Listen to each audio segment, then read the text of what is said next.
Prescription drug abuse has become an epidemic in America. Few places have been hit harder than Kentucky, a state that's also been ravaged by addiction to crystal meth. In Whitley County, Kentucky, in the heart of Appalachia, matters were made worse when the man suspected of being at the center of the drug trade was the county's top law enforcement officer, Sheriff Lawrence Hodge. There had long been suspicions that Sheriff Hodge was dirty, but nobody, not even federal agents, could prove it. That's when two local journalists, both in their 20s, launched their own investigation, and they soon discovered poking into the affairs of a powerful county sheriff can be risky business. The story will continue in a moment.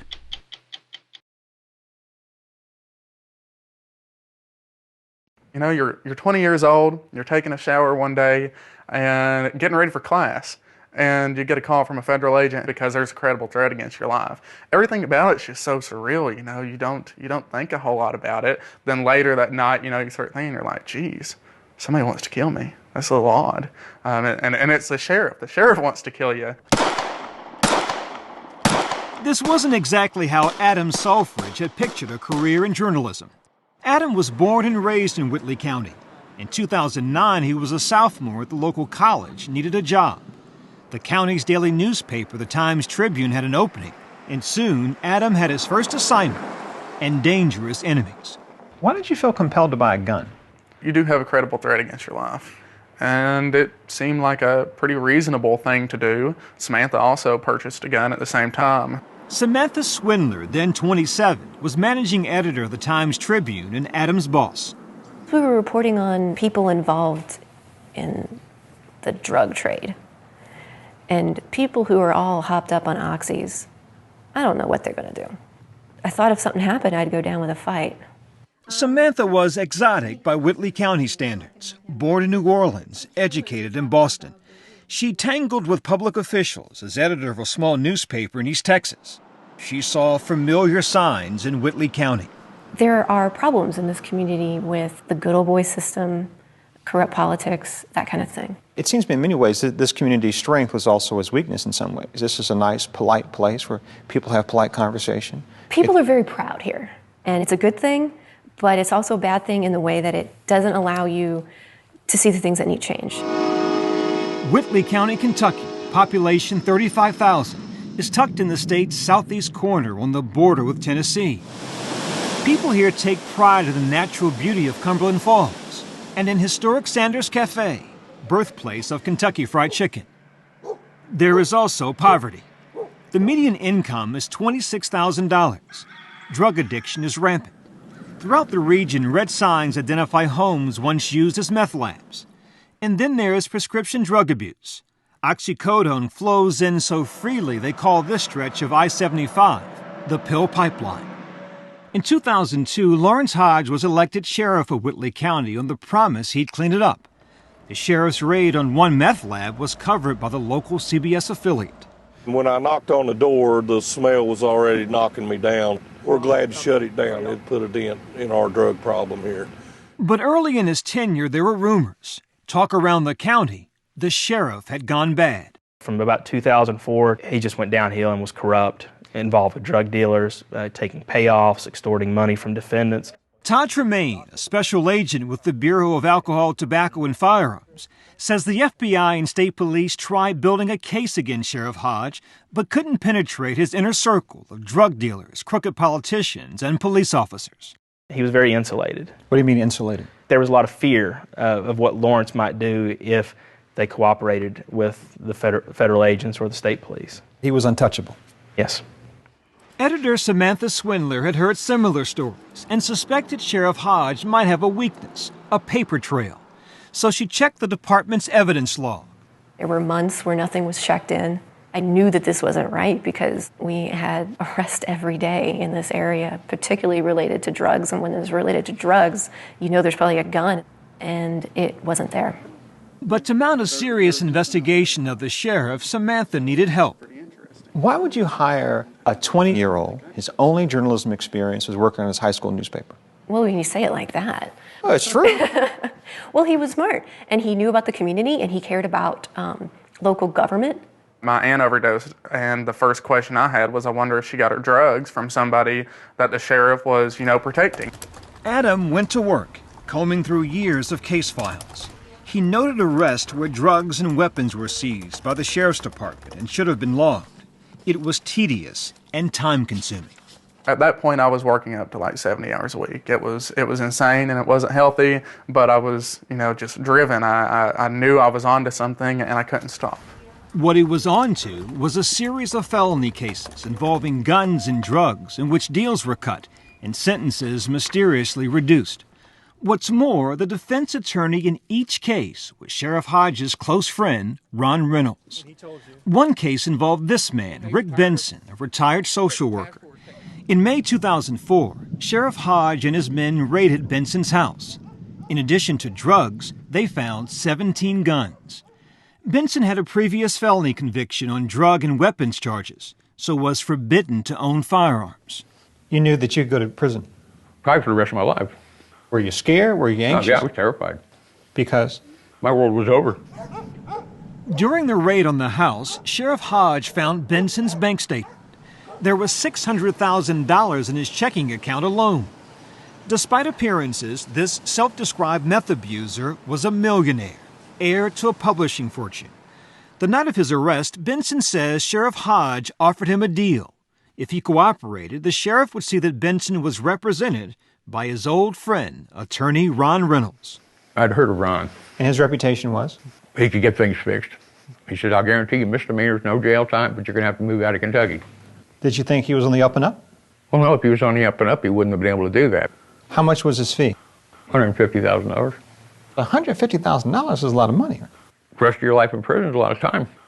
Rick Benson says he was also forced to pay the sheriff $10,000 in cash and make a donation to the sheriff's department of $25,000.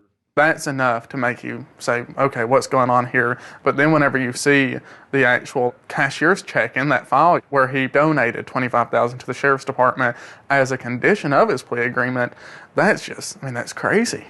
With information on that case and others, Samantha and Adam pressed Sheriff Hodge for an interview.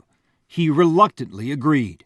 He was just all relaxed, leaned back in his chair, being that good old boy. So the sheriff thought it was a field trip. Yeah, you got this little out-of-towner girl and this 20-year-old college kid. We played along, we played nice for a very long time, let him lie. In the course of that interview, legally recorded without Sheriff Hodge's knowledge, Adam asked him about the gun seized from Rick Benson, but the sheriff's answers didn't match the facts. He claimed the ATF, the Bureau of Alcohol, Tobacco, and Firearms, had them. I don't even know who Rick Benson is. He was a big case. Oh, that's ATF, yeah. How many guns was it? 17. On Rick Benson? Yeah. They would have took those. I tell you, you probably need to have an ATF agent here with me if you want to talk about it. So I need to ask them if they got those guns. Well, you just need to ask them about the whole case. So when the sheriff said he'd given guns to the ATF, you knew it was lying. They never took the guns. They never even opened a case in this situation. And once we had that, you got a heck of a story. I was like, wow, I can't believe he just said that. He just kept lying. And I was giddy. What do you make of that? The two 20-somethings Right. with pens and notebooks could do what seasoned law enforcement officers couldn't do. They weren't dangerous to him. I think Lawrence was thinking, hey kids, let me show you how the sheriff's department works. Here's the jail, and here's Barney and everybody from Mayberry. But they caught him off guard because they'd done their research. The reporters then filed what's called an open records request, requiring the sheriff to show where Benson's guns were stored. But 6 days later, Adam received a startling phone call. The sheriff's department's been broken into. And that gets you out of bed real fast. That was my we got you moment. I knew that he had staged it. I knew it. Sheriff Hodge claimed guns, drugs, and other evidence had been stolen. The office was trashed, but the doors showed no sign of forced entry. It's just made to look like a burglary so they could explain for why the drugs and guns had been missing, and they'd been missing for several years. So what was Sheriff Hodge doing with these guns and drugs?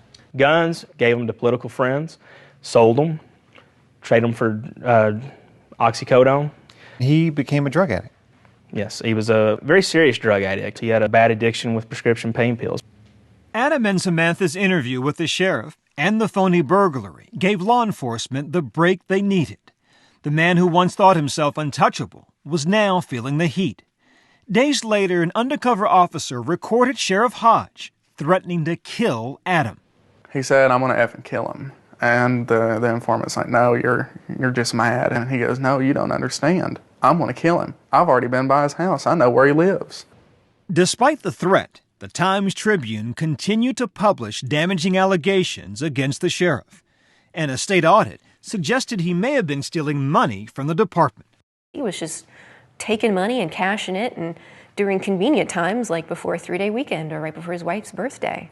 By May 2010, the people of Whitley County had had enough. They voted Sheriff Hodge out of office. 6 months later, he was indicted by a state grand jury. The most powerful lawman in Whitley County led away in handcuffs in his uniform. But Lawrence Hodge still had influence. Around the same time, 2 local thugs, friends of the sheriff, drove to Adam's house. The passenger in the vehicle gets out, approaches me without saying a word, puts his hand a little bit into his waistband, and I just quickly pulled my pistol. You had a pistol on you? At that point, I didn't go anywhere without being armed. He saw that it left the holster. I didn't point it at him or anything. And he explained that they were out looking for junk metal on my dead-end street and that they would be going now. You pulled a gun. Were you prepared to use it? Well, you never pull a gun unless you're prepared to use it. Following that encounter, federal authorities compelled Adam to leave town under their protection. Already facing state charges, Lawrence Hodge was also being pursued by federal investigators. Central to their case was attorney Ron Reynolds, the sheriff's accomplice in the shakedown of Rick Benson. Reynolds turned on his old friend, implicating the sheriff in the extortion scheme. Lawrence Hodge had no choice but to cop a plea. Prosecutor told him, "We can put you in prison for a very, very, very long time. Our case is solid. You will be convicted." You could see that he was defeated. Last May, 2 years after Samantha and Adam launched their investigation, former Sheriff Lawrence Hodge pleaded guilty to extortion, distributing drugs, and money laundering. He was sentenced to 15 years in federal prison. He declined our request for an interview. Yeah, that's mostly from the work that the two of you did, right? Yes.